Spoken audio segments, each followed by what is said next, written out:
Report from Santa Fe is made possible in part by grants from the members of the National Education Association of New Mexico, an organization of professionals who believe that investing in public education is an investment in our state's economic future, and by a grant from the Healy Foundation, Taos, New Mexico. Hello, I'm Lorene Mills, and welcome to Report from Santa Fe. We're filming today at KENW TV on the campus of Eastern New Mexico University because I'm bringing to you, you'll be so happy to know about a treasure of New Mexico named Jack Williamson. So our show will be in two parts. Our first part will be with Dr. Patrice Caldwell at Eastern New Mexico University. And the second part, through the magic of television, we'll be back in our Santa Fe studios with two wonderful contemporary writers, Victor Milan and Daniel Abraham. So let's start now with Patrice Caldwell. Thank you for joining us. My pleasure, Lorraine. Well, I'm so proud of you for how you've shepherded and marshaled the Williamson Lectureship. Let's start out by saying tell us about yourself and your background. Well, I came to Eastern in 1980, and one of the first people I met was Jack Williamson because he was on campus a lot and visited classes. He was publishing. He had retired 3 years before, and he was so charismatic and such a gentleman, and I knew very little about science fiction, but I started reading. And the best introduction to science fiction is to read Jack Williamson because he basically spans the lifespan of science fiction. Started writing very early, 1928, published right up until a few years before his death in 2000, and he died in 2006, but he was publishing right up until the end. So 9 decades of publishing science fiction, quite an accomplishment. Well, they call him the dean of science fiction. And his family actually moved here in a covered wagon from Bisbee, Arizona. Arizona, not the state, but the territory. Exactly. And then the fact that he got degrees here at Eastern and a PhD from the University of Colorado. And he came back here, he was a professor, and he opened his house and his heart and his mind to students. He helped young writers develop, and he received an amazing amount of honors. He did. He did. His greatest honor was students, though, who adored him and always listened to every word he said. He always told them, "May the force be with you." He would show them his 2 Hugo Awards, and they would, be awestruck. And he did win 2 Hugos. There's a wonderful photo of him hugging a Hugo. It was a wonderful love affair, I think, between the genre, and everyone in the field loved him. They respected him. They honored his work with numerous awards. He was a Grand Master, of course, only the second in the field, as you know. But the first was? The first was Robert Heinlein, and a personal after friend. Williamson, he was the second. Asimov. So, I mean, this is the pantheon. These are the giants. It is in the indeed. genre. It is indeed.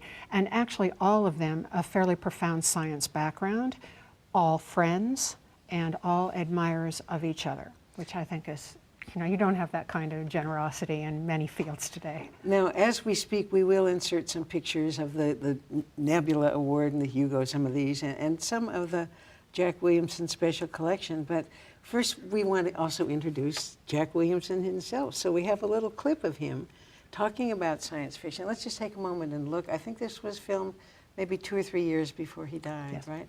Sharp as a bell and just very kind. Let's look at Jack Williamson for a moment. The basic reason for science fiction is that technology is changing the world, and people are interested in change, the impact of technology, what might happen next.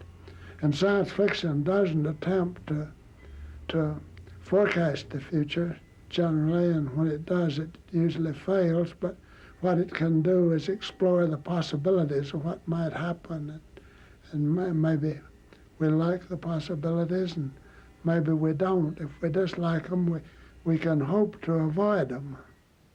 Well, so how do you interpret what he says about science fiction? Well, as usual, Jack was a teacher, and he always explained science fiction, which is a complicated genre, but the notion that science fiction predicts the future was always something he tried to correct. It doesn't predict the future. That's not its role. Its role is to extrapolate what technology and science and the humanities are doing together to create a future. And the more aware we are of that, the more assuredly we're going to control the trajectory of that change, and also to preserve the humanities that have to accompany that science and technology. I think Jack was very sensitive to that. He was a humanist, but he was also a scientist. But there is that fine line again between art creating life and life mirroring art, which comes first. Because in terms of even the vocabulary of the future, talk about some of the words he coined: terraforming, matter, antimatter. Yes. Tell me. Well, terraforming is a wonderful example because we think of that as an actual scientific term. It's still being used. NASA uses it, and yet Jack coined it. Genetic engineering. He coined that concept and phrase in 1951, long before DNA was even discovered.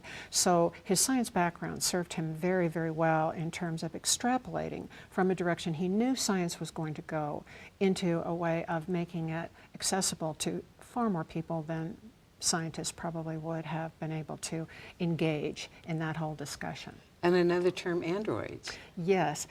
Androids, humanoids, of course his most famous work is probably the humanoids, and his examination of where does life really begin when technology and artificial intelligence become or move so close to the human spirit.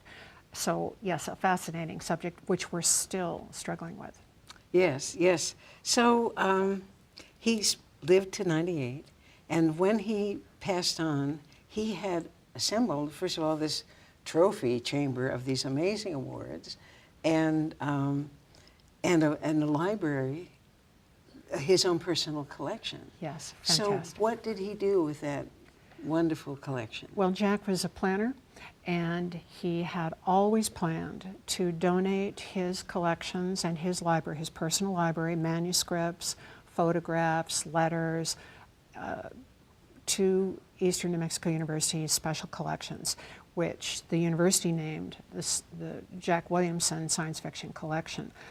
It's a tremendous collection. Jack was a collector, so he collected all the pulp magazines from the first issue. They were in pristine condition, so we have complete runs of those magazines. We have his manuscripts. Friends of his also donated the Lee Brackett manuscript from the first Star Wars. We have that in special collections. Generous authors who visit us will bring a first edition copy of their work. So not only Jack's works, but because of the long friendly arm of Jack Williamson, we have tremendous collection resources. And it's just wonderful. You go in there and you always find something that's amazing and exciting. Well, outside the library, there's that beautiful mural Yes. with Jack there, so we'll look at that while we're speaking. Then there's the window full of all of his books. Again, those covers from the 30s are Fantastic. so wonderful. They are. We have this one, the Metal Man. Yes. We'll do a close-up of that. But it is really thrilling. I mean, they're so exciting, so emotional, and Yes. so futuristic even now. They are. A lot of people criticize the illustrations of early science fiction. They say it's lurid, but in fact, I think some of the best artwork of the 30s was artwork done for the science fiction writers, and often the artwork would precede the writing. So the editor would say, well, here's a picture, and I want you to write a story about that. Jack loved that kind of challenge. So it's a fascinating thing. But yes, you're right. We have the wonderful mural painted by students at Eastern, and the windows are always a wonderful showcase. We have lots of opportunities for visitors to come and get to know Jack through those displays. Now, one other way they can get to know that, this show is so important to me because when I realize what a treasure we have here, and that any young writer out there, anyone who's writing in science fiction or in any field, they can come to what's called the Jack Williamson Lectureship, which you are the chair of. And there are panels by brilliant writers. And again, there's such a sense of community. It's quite Yes. wonderful. And so tell us what the lectureship is, when it's held, and what you do there. Well, the lectureship started in 1977 on the occasion of Jack's retirement from teaching. He had so many friends who wanted to visit him, so his idea was they would come and they would give a talk, and then we would just sit around his house and visit, and it was always a family reunion. It was never really a convention or even an academic event solely. It was a reunion. The lectureship continues to reach out to science fiction writers in and outside of New Mexico, and the panels are a way of encouraging a dialogue between those writers, of course the guest of honor as well, and the people in the audience. So it's always very freewheeling. There are always panels about how not to publish your first story, or how not to offend an editor, or what's a good way to, build your own writing skills in a genre like science fiction. So the panels, the guest of honor reading, and the guest of honor address at the luncheon are part of the lectureship. We'll be visited shortly by this year's guest of honor, Victor Milan. And also, among the books that you recently received are new books by Daniel Abraham and Yes. George Martin. But this is like, it's been going on so long that all the greats in science fiction have come in this community. And you have their panel discussions available, I think, for archived, are they? We do. They are archived, yes. Yeah. And we have, people are so generous in science fiction, you just ask and they come. Robert Silverberg, Carlin Ellison, George R.R. Martin. Of course, Daniel was a wonderful guest. I think Victor Milan will be a wonderful guest. He's got a huge big book out, the second one coming out in July, the second part of the series. So these are practicing writers, and they've been in the field for years, and they all knew Jack, and that's why they come. And we only have a minute left, but an important part of science fiction writing is now the fact that contemporary film and television, it has expanded from the written word to these incredibly visual, stupendous TV and movies that are science fiction based. Yes, who would have thought that the stepchild of literature departments would be the most important word in Hollywood now? Well, we've been speaking today with Patrice Caldwell. Thank you so much. She's the director of the Jack Williamson Lectureship at Eastern New Mexico University in Portales. And we want to put a special word in for the Jack Williamson Special Collections, called by some the third best science fiction collection in the world, or at least in America, in the world, here at Eastern New Mexico University. So do you have any last thoughts for our... Well, just to invite your viewers, our website will give you all the information and we'll show that, but April 8th is our date. We usually are in April, but this year will be Friday, April 8th, and we would love to welcome people here, let them browse through the library, talk to writers, talk to beginning writers, and have a wonderful opportunity to just be in the world of Jack Williamson. And thank you, Patrice Caldwell, for spending time with us. And we'd like to thank Mr. Williamson himself, Jack Williamson, who we know is with us in spirit. And we'll be back in just a moment.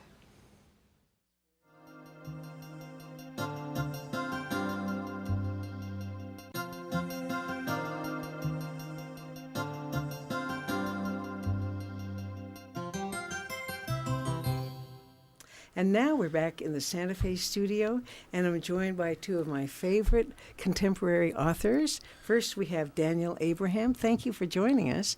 And Victor Milan. Thank you so much. Well, Daniel, we'll go alphabetical. You have actually more than one name, so it doesn't count going alphabetically with you. Yeah, no. Tell me about what you're working on, what fabulous program you are now, have launched for television from your books. I have written with a friend of mine a series called The Expanse. We write it under the name James S. A. Corey, and it's out on SciFi. The first season is already out. We're filming the second season now. It's based off a series of books, also called The Expanse. First one's Leviathan Wakes, and yeah, we're working on the 6th of 9 books in that series. And by sci-fi, you mean on television, the Sci-Fi Channel. I mean SYFY. Yeah, the one they could trademark. Yes, well, and I've seen many of the episodes. They're absolutely great. we'll come back to that in a minute because Victor must talk about you. You have written almost 100 novels. Actually, over 100.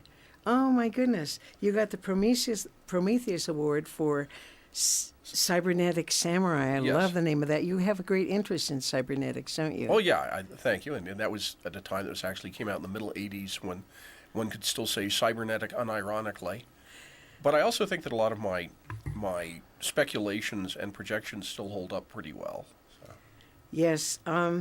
You do a lot of work in shared universe Oh, yeah. books. What is that about? Well, it's about everybody gets to play in the same playground, and there are kind of a rotating cast of characters. Everyone can bring their own, and everyone can play with everyone else's characters and storylines. Ours is Wildcard, in which Daniel also participates, as well as the other half, James S.A. Corey, Ty Frank. Yep. And it started out as a role-playing game that George R.R. Martin ran for us back in the early 80s, based on superheroes, and it turned into such a continuing soap opera, and there was a lot more of the role-playing than punching people, although we did that too. And eventually he and another New Mexico author, Melinda Snodgrass, we're a tight-knit community, realized that we had to find a way to make money off all the time we were spending on this, and so they concocted the idea that became Wild Cards, which is a shared world universe in which superpowers have become real for a certain number of people back in the 1940s, and the ramifications that's had for individuals and for society as a whole over the years. Plus, some fairly rockin' adventure stories. And it's continuing. We're working on books even now. It's a labor of love for a lot of us, and I think that's one of the reasons it endures. Now, while we're on you, Victor, you have come out with just the most delightful series. So I'm going to show the cover. This is the big version of your book, of this series. And then I want you to hold us the smaller version and tell us what you've done with Dinosaur Lords. Okay, here is my book, The Dinosaur Lords. Here's an actual dinosaur. He's my official mascot. Uh-huh. And you'll notice the splendid cover, which is by expatriate American and British artist Richard Anderson, which you'll also notice is gorgeous. And he's also done the cover for the sequel, which is coming out in July, called The Dinosaur Knights. So It is combining everyone's favorite things. I'm just so pleased. Well, I like to think so. I bet I got a lot of commentary about that to the when the book came out, or even before it came out, was why didn't anyone think about having, knights riding dinosaurs before? And I don't know, but I'm glad I did. Yes. Well, you both have worked with George Martin, and he's been kind to write these wonderful blurbs for you, for your Leviathan Wakes, the series that became The Expanse. He said, it's been too long since we've had a really kick-ass space opera. Leviathan Wakes is interplanetary adventure the way it ought to be written. Which was very kind of him, and we do appreciate him speaking kindly of us. George is a great guy. George is not just a fine author, but a genuinely wonderful human being.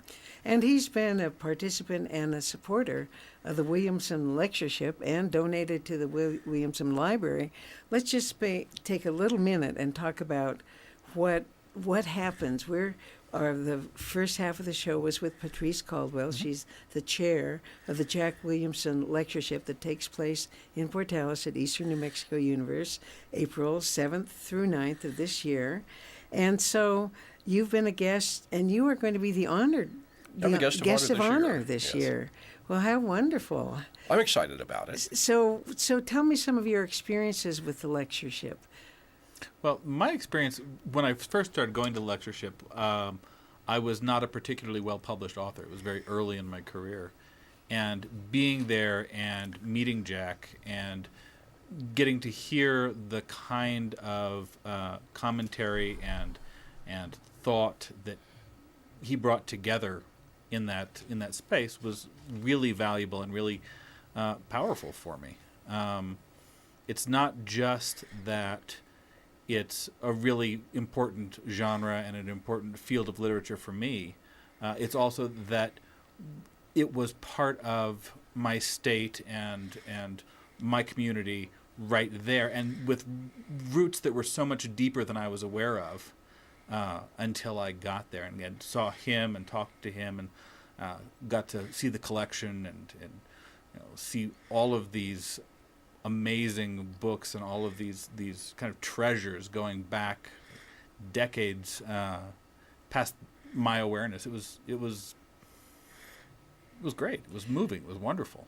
Well, you say decades past your awareness, but part of the 30,000 book collection that is in the Jack Williamson Science Fiction Special Collection are all these wonderful, they were pulp magazines back then from the 30s and the 40s. Still, those covers are so exciting for me. I mean, it just takes me, they're still futuristic, even though they're, 50, 60 years old. And so we want people to know a little more about the library. That it's estimated to be the third best science fiction collection in the world, and it's sitting there ready for anyone to go visit it in the Golden Library on the Eastern New Mexico campus. So we will we've shown close-ups of some of the awards that Jack Williamson got, Nebulas, Hugos, Lifetime Achievement, Grandmaster. I mean, he's called the Dean of Science Fiction. But you all have won a lot of awards, too. I know you won the Prometheus Award. That's a prestigious award. You've won the International Horror Guide and the Locust Best Science Fiction Novel. Was that it? No, we won that for Abaddon's Gate. Ah. The third one in the Expanse. And you've been nominated for Hugos and for World Fantasy, and, it's just still... And the way you guys are so prolific, I know that there's just this tsunami of awards that are waiting to crash down. Tell us your website, because when people start scrolling down and seeing the books that you've published, so what is your website? It's www.victormilan.com. Well, that's easy enough. And Daniel, what is your website? It's peer pressure. It's www.danielabraham.com. Oh, you guys. Yeah, no. Nothing creative there. So, as you go back as the honored guest, let's talk about what happens at the lectureship. Because I haven't been to many of them, but one thing that I've been particularly moved by is the sense of community. And then wonderful readings and lectures by the guests and guest authors. But then there are these panels that make me realize how little I know and how much there is to know. But the panels that I've seen have covered just an incredible range of different subject matters, going from the experience of readers coming to science fiction, the experience of writers trying to make it, the experience of people coming in to it primarily as a media thing, watching television, watching movies, classic movies, going back to things like Forbidden Planet. There's just such a depth and variety of subject matters there, and such a wide variety of people who are bringing their own experiences to it, that it's a chance that you to really hear a very well-rounded, very deep view of the subject. And from really the best writers writing. Connie Willis is one of my favorites. Melinda Snodgrass, you mentioned. George Martin, who is now writing so much that he's not having the time to come back to the lectureship. So it is held, when you're there, we get to go to the special collection library and he has special displays, and all of Jack's awards are there. And one of the things that they're remodeling the library, and they're going to give them a kind of a different space with a little more natural light. And we're just hoping that they continue investing in the collection and new books. I was thinking, if you two had given even your latest books from the last couple of years, that would be 30 new books for them. They are going to need to expand at least their storage and to keep it a dynamic, current, growing collection. So, and most of the authors I know are very happy to give them signed first editions and just keep that collection growing. No, that collection is actually, I think, really emblematic of the community we have in New Mexico and of the science fiction community that's grown up here. We are an incredibly rich ground for science fiction. not just Jack Williamson, but Roger Zelazny, Fred Saberhagen, Stephen Donaldson. We're back to the list of names again. But to have that be here and to have that be part of kind of the legacy of this community, it's special. It's important. Yeah.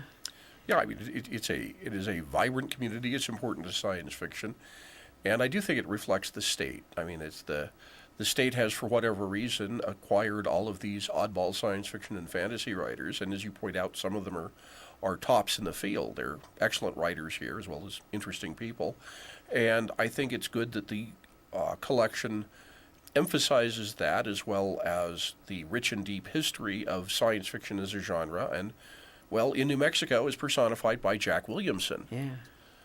Yeah, there's no one that beats him. Yeah. Never has been, won't be. I mean, he was writing good work into his 90s. Yes. His career spanned, 70 plus years? Yeah. That's an incredible body of work by any standard. What I love too is the vocabulary.